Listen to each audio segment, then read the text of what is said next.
नमस्कार बच्चों, कैसे हो सभी। आशा करता हूँ बहुत ठीक होंगे, बहुत अच्छे होंगे।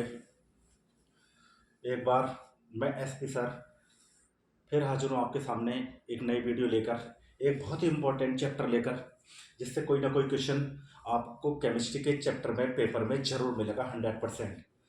तो आप अगर चैनल पर नए हैं तो प्लीज़ प्लीज़ प्लीज़ सब्सक्राइब कर दो फटाफट, और आगे बढ़ते हैं। टाइम को वेस्ट ना करते हुए हम आज पढ़ेंगे केमिस्ट्री में एक नया चैप्टर, जिसमें से 100% 101% आपको ये पेपर में आपको मिलने वाला है। ठीक है, तो हम पढ़ेंगे क्रिस्टलीय यौगिक या उपसहसंयोजी यौगिकों का आईयूपीएसी नामकरण। कैसे यौगिकों का? उपसहसंयोजी यौगिकों का नामकरण। ठीक है, चेहरा मेरा अगर नहीं आ रहा उसकी टेंशन ना लें आप। ठीक है, ये बोर्ड आना चाहिए पूरा। तो क्रिस्टलीय यौगिक या उपसहसंयोजी यौगिकों का हम आईयूपीएसी नामकरण पढ़ेंगे। ठीक है, तो इसमें सबसे पहले हमें याद रखना पड़ेगा लिगेंड्स। क्या? लिगेंड्स। लिगेंड्स क्या होते हैं? लिगेंड्स क्या होते हैं देखिए, एक एग्जांपल के द्वारा हम समझते हैं लिगेंड्स क्या होते हैं।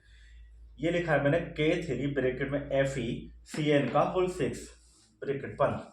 K3 बड़ी ब्रैकेट के अंदर लिखा हुआ है Fe, छोटी ब्रैकेट में लिखा है CN होल 6, CN का होल 6 ब्रैकेट बंद। ये एक उपसहसंयोजी यौगिक है। क्या है? क्या है? उपसहसंयोजी यौगिक।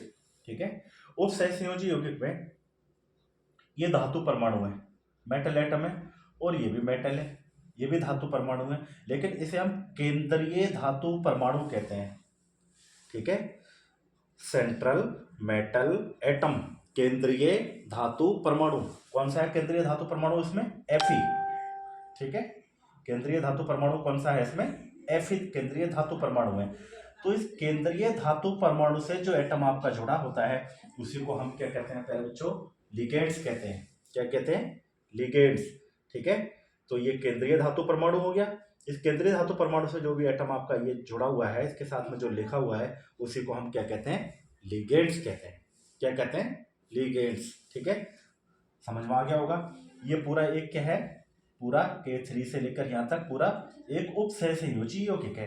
उपसहसंयोजी यौगिक में ये आपका धातु परमाणु है, ये केंद्रीय धातु परमाणु है। तो इस केंद्रीय धातु परमाणु से जो धनात्मक, ऋणात्मक या उदासीन एटम जुड़ा होता है उसे हम लिगेंड्स कहते हैं। किस? ठीक है, क्या कहते हैं? लिगेंड्स। एक बार फिर रिवाइज करते हैं। ठीक है, किसी उपसहसंयोजी यौगिक में इस केंद्रीय धातु परमाणु से, ठीक है, जो भी उदासीन या धनात्मक या ऋणात्मक एटम जुड़ा होता है, परमाणु जुड़ा होता है, उसे हम लिगेंड्स कहते हैं। क्या कहते हैं? लिगेंड्स। और लिगेंड्स तीन प्रकार के होते हैं। कितने प्रकार के? तीन प्रकार के लिगेंड्स होते हैं। ठीक है, याद रखेंगे आप लिगेंड्स कितने प्रकार के होते हैं बच्चों? तीन प्रकार के, साथ साथ रिवाइज भी करते रहें। ठीक, तो मैंने लिखा है यहाँ पर देखिए, केंद्रीय धातु परमाणु से जुड़े आयन को हम लिगेंड कहते हैं। ठीक है, ये केंद्रीय धातु परमाणु से ये आयन जो जुड़ा हुआ है, ये आयन जुड़ा है, इस आयन को ही हम क्या कहते हैं? लिगेंड्स कहते हैं। कितने प्रकार के लिगेंड्स होते हैं? तीन प्रकार के लिगेंड्स, तीन प्रकार के होते हैं। पहला है ऋणात्मक लिगेंड। कौन सा लिगेंड? ऋणात्मक लिगेंड। फर्स्ट लिगेंड ऋणात्मक लिगेंड, दूसरा पॉजिटिव या धनात्मक लिगेंड, और तीसरा उदासीन लिगेंड। ठीक है, तो लिगेंड आपको याद हो गया होगा, लिगेंड के प्रकार भी याद हो गए होंगे। कितने प्रकार के लिगेंड होते हैं? तीन प्रकार के, ऋणात्मक लिगेंड, धनात्मक लिगेंड और उदासीन लिगेंड। इंपॉर्टेंट है ये, पेपर में इसकी डेफिनेशन लिखने के लिए आती है, तो विद एग्जाम्पल आप लिख दीजिएगा। ठीक है, तो ये मैंने कुछ ऋणात्मक लिगेंड के एग्जाम्पल लिखे हुए हैं, ये इनके सूत्र हैं, फार्मूले हैं, और इधर इनके सबके आईयूपीएसी नाम लिखे हुए हैं। किसके? ऋणात्मक लिगेंड के, नेगेटिव लिगेंड्स के। ठीक है, ये F नेगेटिव है, F नेगेटिव को फ्लोरो कहते हैं हम। क्या कहते हैं? फ्लोरो कहते हैं, फ्लोरो। ठीक है, ये Cl नेगेटिव है, Cl नेगेटिव को क्लोरो कहेंगे, Br नेगेटिव को ब्रोमो। ठीक है, अगर ये आपने याद कर लिया तो ये नाम बन गया, समझ लीजिए आईयूपीएसी नाम बन गए उपसहसंयोजी यौगिकों के। तो आईयूपीएसी नाम बनाने के लिए इनके आपको ये आईयूपीएसी नाम याद करने ही पड़ेंगे। अगर उपसहसंयोजी यौगिकों का आप नामकरण कर रहे हैं, आईयूपीएसी नामकरण कर रहे हैं, तो आपको ये आईयूपीएसी नाम याद करने ही पड़ेंगे। आईयूपीएसी नाम अगर याद हो गए तो इसको आसानी से हम बना सकते हैं। ठीक है, तो F नेगेटिव को fluoro, Cl negative chloro, Br negative bromo, I negative iodo, Cl negative cyano, SO4 double negative है ये sulphato, CH3 COO negative acetato, CO3 double negative को हम कार्बोनेट या कार्बोनेटो कहते हैं, SO3 डबल नेगेटिव ये सल्फाइटो है, OH negative hydroxo, NC negative isocyano, SCl negative thiocyanato S, और NCS नेगेटिव लिखा है तो थायोसाइनेटो N, NO2 नेगेटिव लिखा है तो नाइट्राइटो N लिख देंगे, और H2O3 डबल नेगेटिव इसको हम कहते हैं थायोसल्फेटो, क्या कहेंगे थायोसल्फेटो, और H नेगेटिव को हाइड्राइडो, ClO3 नेगेटिव क्लोरेटो, C2O4 ऑक्सीलेटो, ये बहुत इंपॉर्टेंट है, इससे जरूर कुछ ना कुछ पेपर में जरूर आता है बनाने के लिए ये आईयूपीएसी नाम। NO3 डबल नेगेटिव को हम क्या कहेंगे नाइट्रेटो। तो बच्चों ये सब कौन से लिगेंड थे, सब ऋणात्मक लिगेंड है सारे के सारे यहाँ तक। कैसे लिगेंड्स, ऋणात्मक लिगेंड, तो इनको अच्छे से आप याद कर लेना, 2 या 3 बार आप पढ़ेंगे अच्छे से याद हो जाएंगे, ठीक है। F को fluoro, Cl chloro, Br bromo, I iodo, Cn cyano, SO4 सल्फेटो, C2O4 ऑक्सीलेटो, इस तरह से इनको याद कर लेंगे, ठीक है। आगे बढ़ते हैं, धनात्मक लिगेंड। ये धनात्मक लिगेंड्स के कुछ एग्जाम्पल मैंने लिखे, इनके ये सूत्र है, NO2 डबल पॉजिटिव का आईयूपीएसी नाम, नाइट्रोनियम का आईयूपीएसी नाम बनाएंगे nitronium, H3O positive hydronium, NO positive nitrosonium, और NH4 पॉजिटिव अमोनियम। तो ये कुछ धनात्मक लिगेंड है, ठीक है।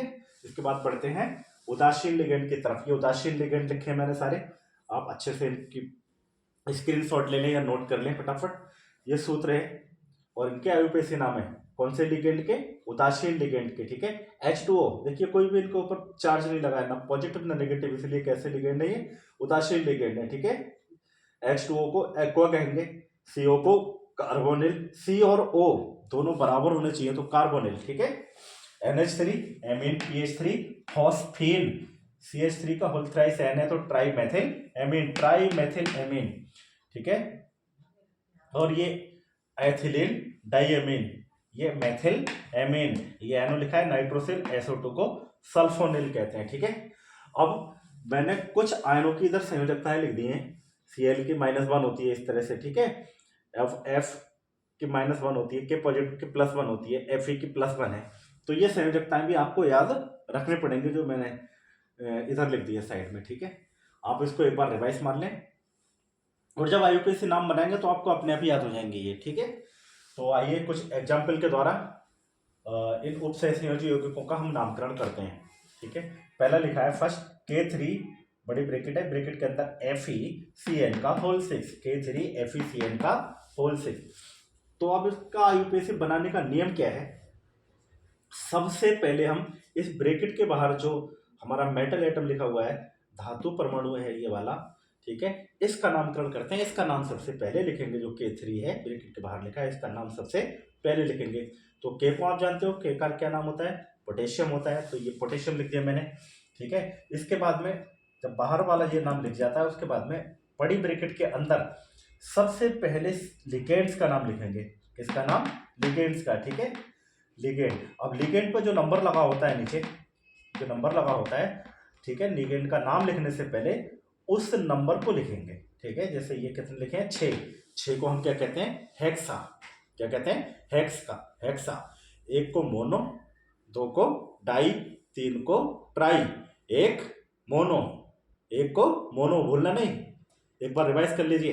कोई बच्चा अगर क्लास में अकेला बैठा हो, कैसे बैठा हो, अकेला, सिंगल हो, 1 हो, तो बेचारा मोन तो बैठेगा, तो याद रखेंगे यहाँ से 1 को मोनो, अकेला बैठा है तो मोनो, 2 को डाई, 3 को ट्राई, 4 को क्या कहते हैं, सबको याद होगा टेट्रा, और 5 को पेंटा, 6 को हेक्सा, 7 को हेप्टा, 8 को ऑक्टा, 9 को नॉन, और 10 को डेका कहते हैं, डेक या डेका, ठीक है। तो यहाँ पर ये इसका नाम बनाएंगे हम।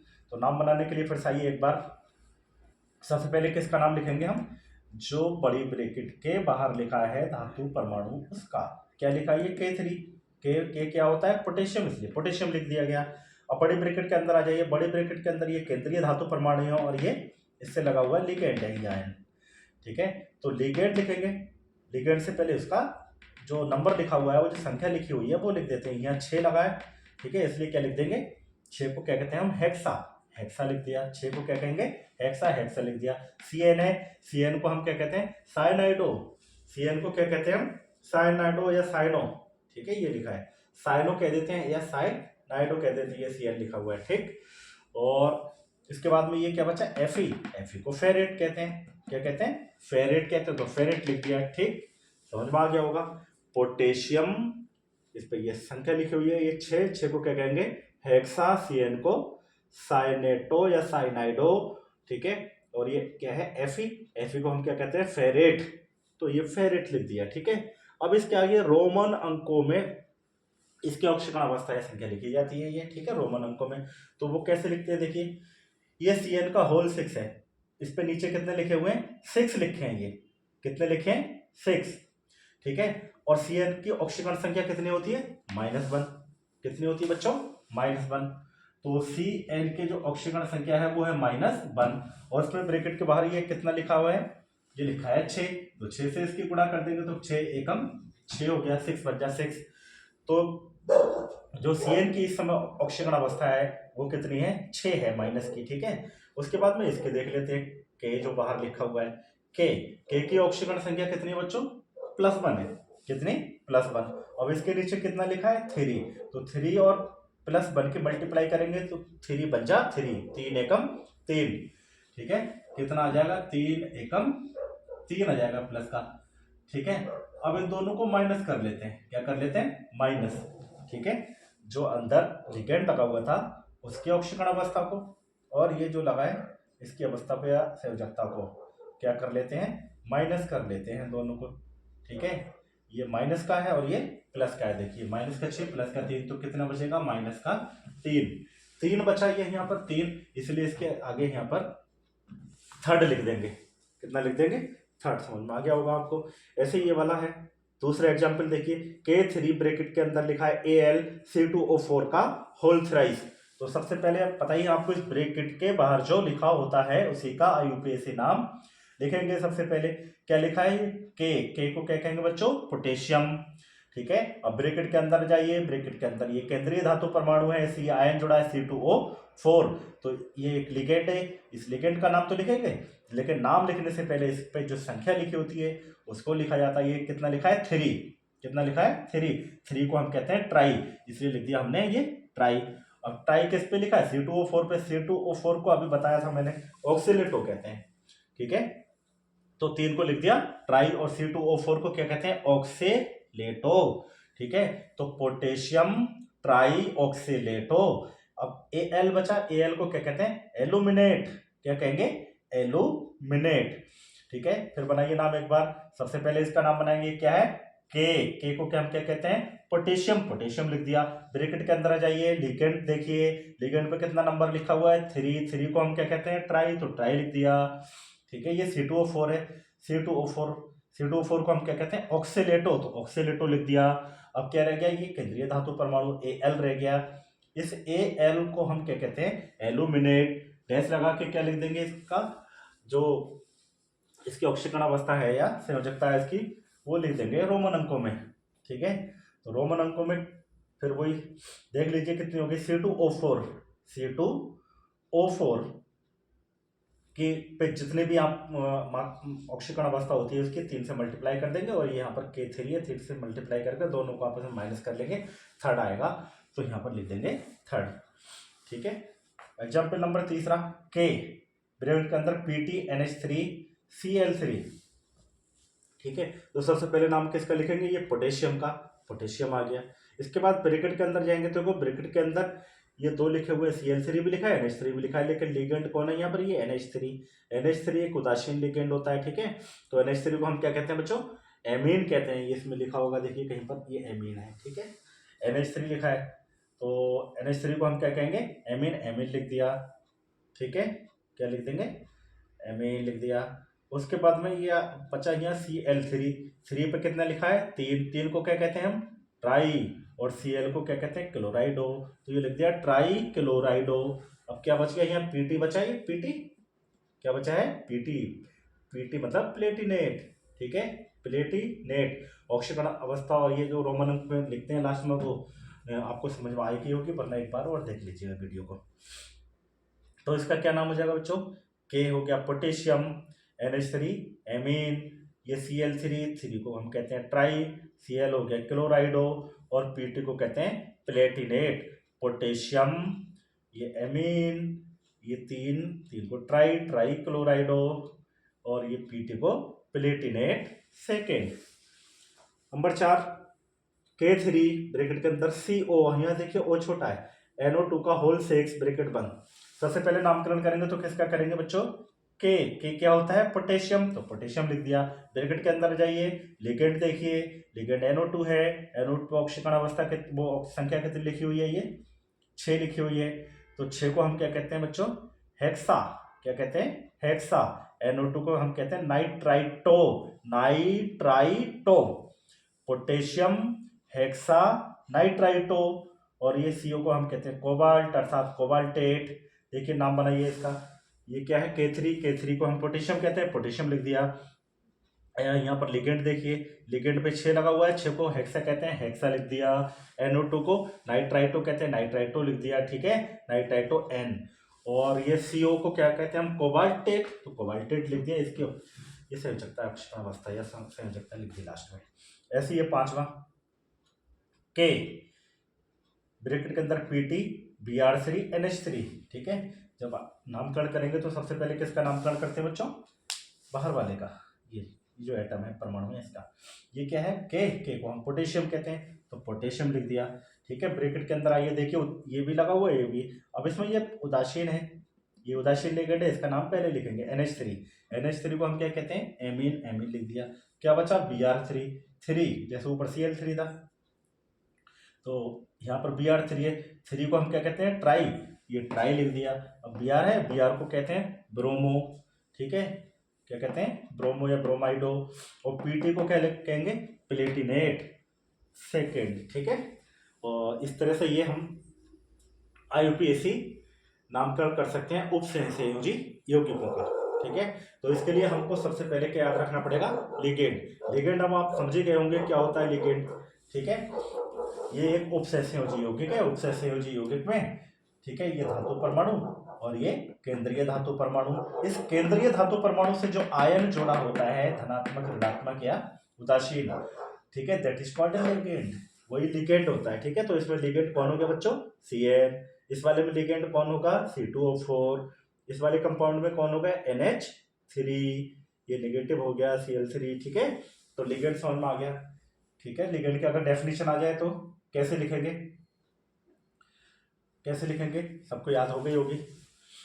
क्या डेफिनेशन है केंद्रीय धातु परमाणु की, वो सॉरी लिगेंड की, ये एक उपसहसंयोजी यौगिक है।